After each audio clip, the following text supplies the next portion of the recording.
Hello guys, আসসালামু আলাইকুম। আমি শরীফ হোসাইন। কেমন আছেন সবাই? কক্সবাজারের দ্বিতীয় দিনে আপনাদের সবাইকে স্বাগতম। মাত্র ঘুম থেকে উঠলাম, এখন অলরেডি আমরা রেডি হয়ে গেছি। জাস্ট নিচে যাব, সকালের নাস্তা করব, দেন হচ্ছে আজকে সারাদিনের জন্য চলে যাব ইনানি বিচ, শিমশরি ঝর্ণা, এমনকি আরো এদিকে আরো অনেক সুন্দর সুন্দর স্পটগুলো আছে, ওইগুলা ঘুরে ঘুরে দেখাবো। এমনকি আপনাদের মাঝে অনেক সিনেমাটিক ভিউ তুলে ধরবো। আশা করি আপনারা এই ভিডিওর সাথেই থাকবেন। সো গাইস, চলেন নিচে, আমরা নাস্তা খেয়ে ফিরছি আবার কিছুক্ষণ পরে।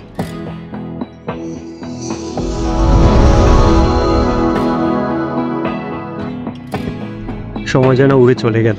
এতদিন ধরে পরিকল্পনা করা কক্সবাজার ভ্রমণের আজ শেষ দিন। মনটা একদিকে বিষণ্ণ, আবার অন্যদিকে আনন্দে ভরপুর।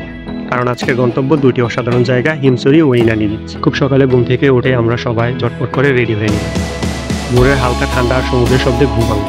জানালা দিয়ে সূর্যের আলো পড়ছে, আর মনে হচ্ছে কে যেন বলছে এখন কিছু সৌন্দর্য দেখা বাকি আছে। সো সবাই ঝটপট করে রেডি হয়ে আমরা নিচে চলে আসলাম সকালের নাস্তায়। সো অল্প পরিসরে আমরা সকালের নাস্তা শেষ করলাম। নাস্তা শেষ করে আমরা সোজা চলে আসলাম রুমের নিচে। এখন আমরা রুমে চেক আউট করবো, এমনকি রুম থেকে বিদায় নিয়ে চলে যাব সোজা হিমছড়ি, যেহেতু আজকে আমাদের ফার্স্ট গন্তব্য হচ্ছে হিমছড়ি।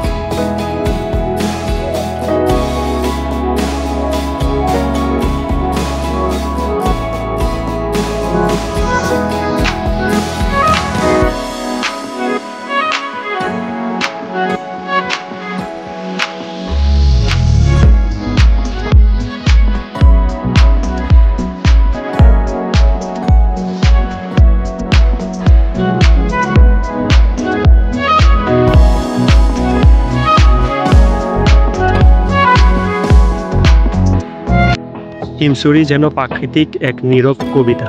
সবুজ পাহাড়, পাথুরের রাস্তা আর নিচে জলরাশির মায়া, সব মিলিয়ে মনটা একেবারে শান্ত হয়ে গেল। আমরা ধীরে ধীরে উঠে গেলাম পাহাড়ের উপরে। পাহাড়ে উঠে দাঁড়িয়ে সমুদ্রের ঢেউ আর কক্সবাজার শহরটাকে একসাথে দেখা যেন এক অপূরব সৌন্দর্যতা। উপরে উঠে দেখলাম কেউ বাচ্চাদেরকে নিয়ে দৌড়াচ্ছে, আবার কেউ রং বেরঙে ছবি তুলছে, আবার কেউ প্রাকৃতিক পরিবেশ উপভোগ করছে।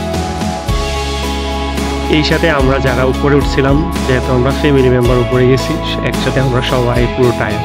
তারপরেও বলার কিছু নাই, যেহেতু সৌন্দর্য উপভোগ করতে গেছি, টায়ার্ড আর সৌন্দর্য মিলে আমরা অনেকক্ষণ উপরে থেকে প্রাকৃতিক সৌন্দর্য উপভোগ করলাম, এমনকি সবার সাথে ভালো একটা সময় কাটালাম। তারপর আমরা সোজা চলে আসলাম নিচে। নিচে আমরা পাহাড় দেখবো, এমনকি এখানে কিছু ছবি তুলবো। কিন্তু এখানে আসার পর দেখলাম যে এত পরিমাণে ক্লাউড, সবাই যে যার মতো করে ছবি তুলছে। এদিকে আমাদের হাতে তেমন বেশি সময় নাই। সো আমরা শর্টকাটে এই পাহাড়টা উপভোগ করে সোজা দিকে চলে আসলাম। ওখানে গিয়ে দেখি এত পরিমাণ ক্লাউড, আমরা ছবি তুলতে পারলাম না। যেহেতু আমাদের হাতে তেমন সময় ছিল না, আমরা সোজা একটু ছবি তুলে আমরা বের হয়ে গেলাম।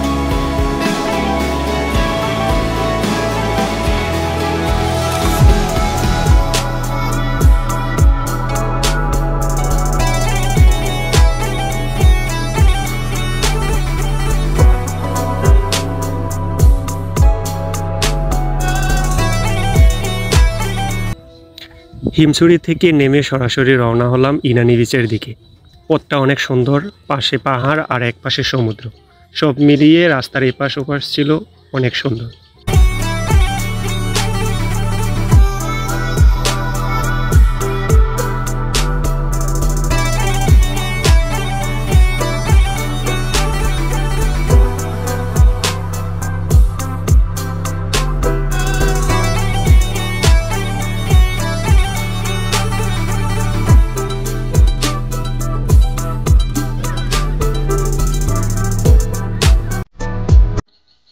ইনানিতে পৌঁছেই যেন সবাই চাঙ্গা হয়ে উঠল।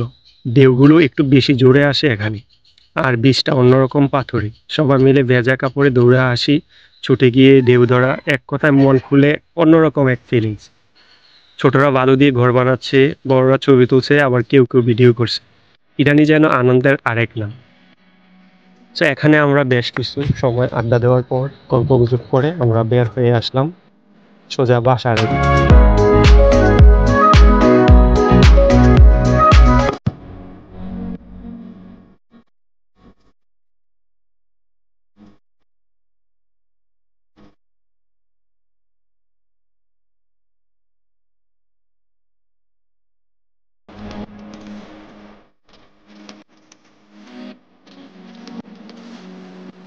ইনানি বিচে আমরা বেশ কিছু সময় কাটিয়েছি। এখানে বসে আমরা অনেক মজা করেছি। আসলে যেহেতু ফ্যামিলি নিয়ে আসা, সো ফ্যামিলি একসাথে থাকলে একটু আনন্দ এমনিতেই লাগবে। সো এখান থেকে আমরা অনেক আড্ডা দেওয়ার পরে সবাই মিলে একটু চিন্তা ভাবনা করলাম আমরা এখন যাব সোনাদিয়া দ্বীপে। সো অবশেষে আমরা রওনা দিয়ে দিলাম সোনাদিয়া দ্বীপে। ওখানে যাওয়ার পরে আনফর্চুনেটলি ভিতরে ঢুকতে পারিনি, কারণ ওই গেটগুলো একটু বন্ধ ছিল। সো যার জন্য আমরা আবার গাড়ি ঘুরিয়ে সোজা ডিরেক্টলি চলে গেলাম।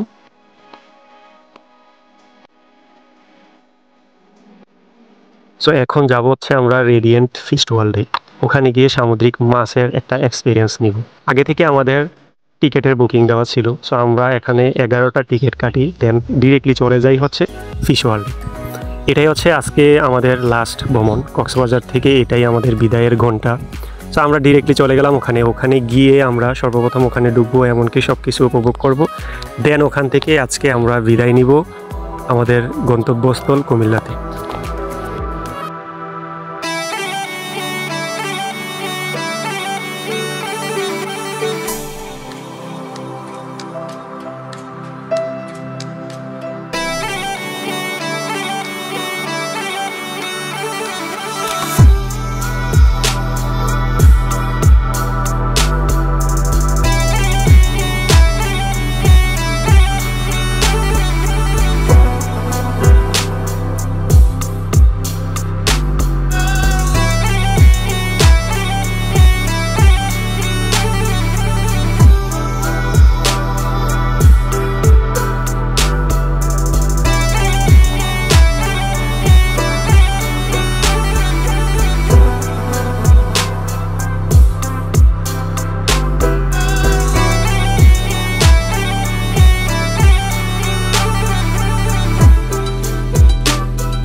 সো সকাল ঘনিয়ে বিকাল ঘনিয়ে সন্ধ্যা, এখন আমাদের সোজা গন্তব্য হচ্ছে আমাদের বাড়ি।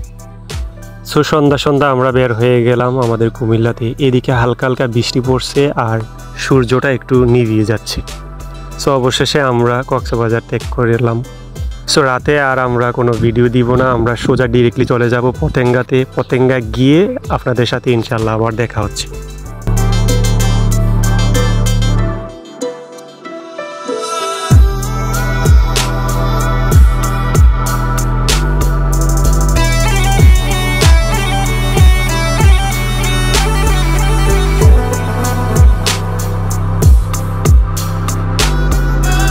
প্রায় 4 ঘন্টা অভিযানের পর আমরা এখন চলে আসলাম কর্ণফুলী টানেলে।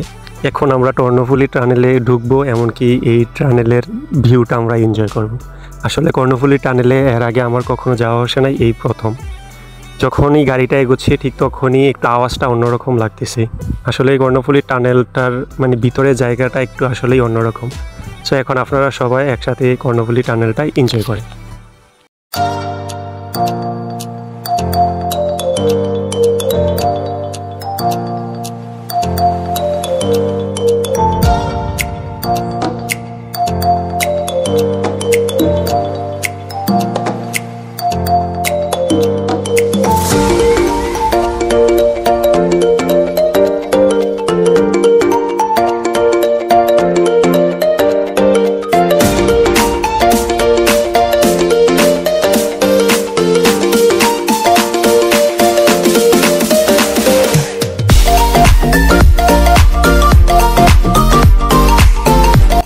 কর্ণফুলী টানেল শেষ করে আমরা ডিরেক্টলি চলে যাই পতেঙ্গাতে। পতেঙ্গাতে প্রায় আমরা 1.5 থেকে 2 ঘন্টার মতো সময় কাটাই, দেন হচ্ছে বাড়ির উদ্দেশ্যে রওনা দিই।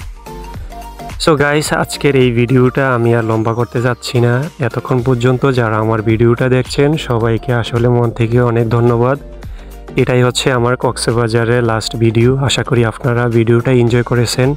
যদি ভিডিওতে কোনো খারাপ লেগে থাকে, এমনকি আমার কথাগুলো খারাপ লাগে, সবাই ক্ষমা দৃষ্টিতে দেখবেন। আজকের ভিডিওটা এই পর্যন্তই। ভালো থাকবেন, দেখা হচ্ছে আবার পরবর্তী কোনো ভিডিওতে। আল্লাহ হাফেজ, আসসালামু আলাইকুম।